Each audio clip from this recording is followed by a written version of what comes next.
These bitches gay! Good for them. Good for them. Hello everybody, my name is Wolfclock. You might know me from this or this. And today, we're going to be talking about Portal 2's Gay as Hell beta. A real quick addendum before we get started. I didn't even think about this when I was working on this video, but this is pretty much just a Betafied Mini. So why don't we just call it that? There you have it, Betafied Mini it is. Enjoy, folks.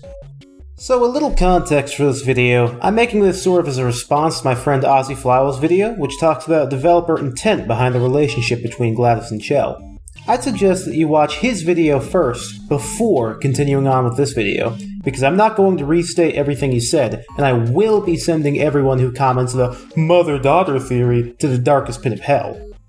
Now, who am I to make a video like this?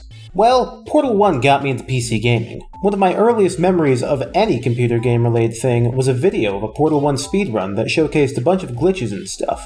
On the gayer side of things, you may be wondering what gives me the right to talk about any LGBT-type stuff during Pride Month. And to that, I point you all to the giant pride flag that's been hiding behind my profile pic for the last several years. Now, without further ado, let's begin, shall we? So I wanted to start this off with a few certified lesbian moments from the final game that Ozzy didn't mention, either for time or because he didn't think of them when making his video. To start things off, we have the entirety of the level Trust Fling, Test Chamber 6 of GLaDOS' track. I want you all to listen to GLaDOS' line at the start of the level, and then listen to her when the player hits the button. Let's see what the next test is. Oh, advanced aerial faceplates. Well, have fun soaring through the air without a care in the world. I have to go to the wing that was made entirely of glass and pick up 15 acres of broken glass. By myself. Oh, sorry. I'm still cleaning out the test chambers, so sometimes there's still trash in them, standing around, smelling and being useless. Did you notice that?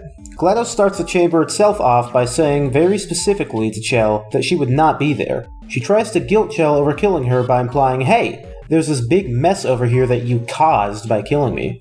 Oh no, don't get up. I'll go do it myself. Have fun playing around in this fun test chamber while I have to do all the hard work myself.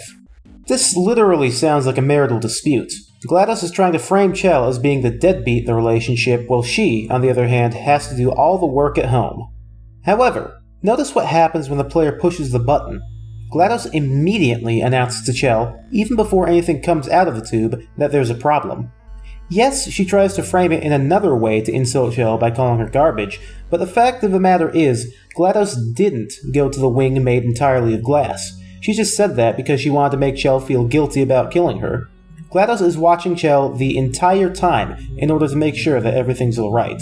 And literally the moment that GLaDOS realizes there's a problem, she instantly swoops in order to fix the problem and reassure Chell that things are okay. I actually doubt that there was even a 15-acre wing made out of glass for GLaDOS to clean up. I believe wholeheartedly that she just came up with it as a lie in order to try and get some kind of rise out of Chell. The other example I'd like to point out comes from the co-op mode. Near the end of the regular test sequences, GLaDOS starts talking about the human test subjects. In the last test track, she states the following. In case you're worried about the humans, don't be. They aren't all monsters. Most of them are simply good test subjects. I believe the ratio of good test subjects to monsters is about 1,000,000 to 1. Gee, 1,000,000 to 1, huh? I sure do wonder who that one test subject is. You want a hint? The hint is that she's referring to Chell and is very much not over her at this point in the game. Now then, let's move on to the beta stuff. Like most of Valve's game betas, the writing went from being over the top and explicit during development to much more subtle and nuanced in the final game. Take Half-Life 2 for example. The young beta fan quote that the beta was darker and grittier oftentimes refers to stuff like the child labor in hazmat suits. The final game isn't any less gritty, they just figured out how to make an oppressive government without having a vista where the player walks by factories filled with literal child slaves. Portal 2, in the same vein, was a lot more explicit with the relationship between GLaDOS and Chell during the game's development. Let's start this off by quelling the Carolyn is Chell's mom theory. Here are some actual lines written and recorded for the game. Alright, well we don't have the English recordings of them anymore, but they were still recorded at some point. Чел, прекрати это. Я твоя мать. Хорошо, хорошо. Это неправда. Но могло бы быть.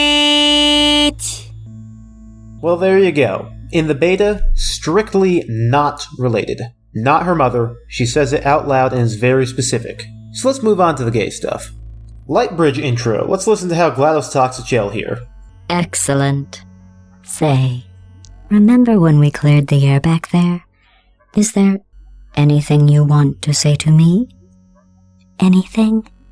Hold on, I'll stop the elevator. Anything? Take your time. Well, I'll be here during the whole next test. Gee, I wonder what the implications of this is supposed to be. Moving on. These next lines are from a map called SP Sphere Second Encounter, the second encounter with a sphere on the testing track. I would assume it probably became the actual chamber where we encounter a sphere for the second time, Bridge the Gap. Anyway, listen to these. I shouldn't spoil this, but remember how I'm going to live forever, but you're going to be dead in 60 years? Well, I've been working on a present for you. Well, I guess it's more of a medical procedure. Well, technically it's more of a medical experiment. You know how excruciating it is when someone removes all of your bone marrow? Well, what if after I did that, I put something back in that added 4 years to your life? Oh, another door malfunction. I'm going to take care of this once and for all. Stay here. I'll be back in a while. Miss you. You really are doing great. Chell.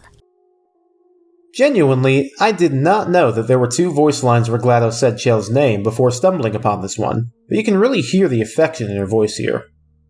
Our next moment of gayness comes from a cut chamber called SP Shoot Through Wall, which we have the entry and exit sounds from. Let's give them a listen, shall we? You know, I'm not supposed to do this, but you can shoot something through the blue bridges. Did my hint help? It did, didn't it? You know, if any of our supervisors had been immune to neurotoxin, they'd be furious with us right now. These all seem to come from a section where GLaDOS would have been particularly affectionate towards Chell. Now, let's move on to some of the less friendly, more hostile lines. These next lines come from a map called SP Paint Jump Trampoline Intro. If you ask me, it sounds like this was probably the early name for SPA3 bomb flings, before Act 3 was created.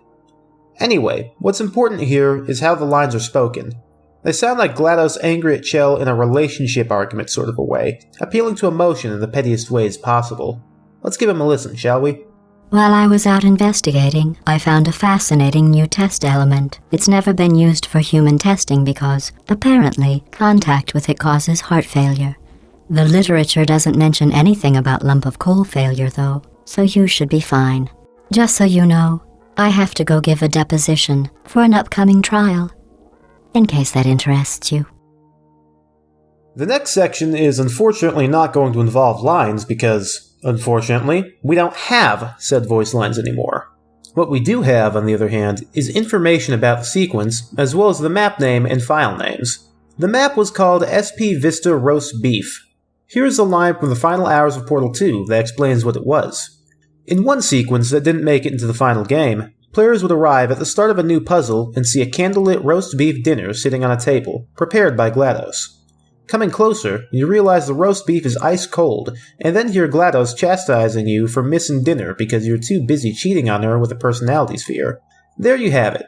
GLaDOS felt as if Chell was cheating on her with Wheatley when they met up, meaning that GLaDOS viewed what she and Chell had going on as a relationship, and this all comes together in the next set of lines.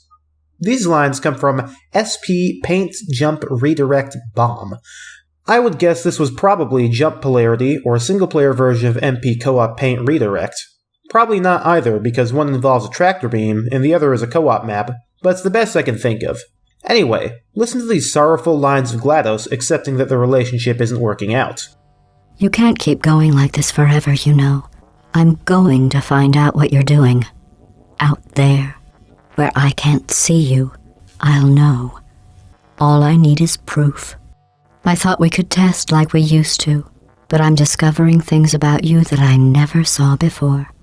We can't ever go back to the way it was.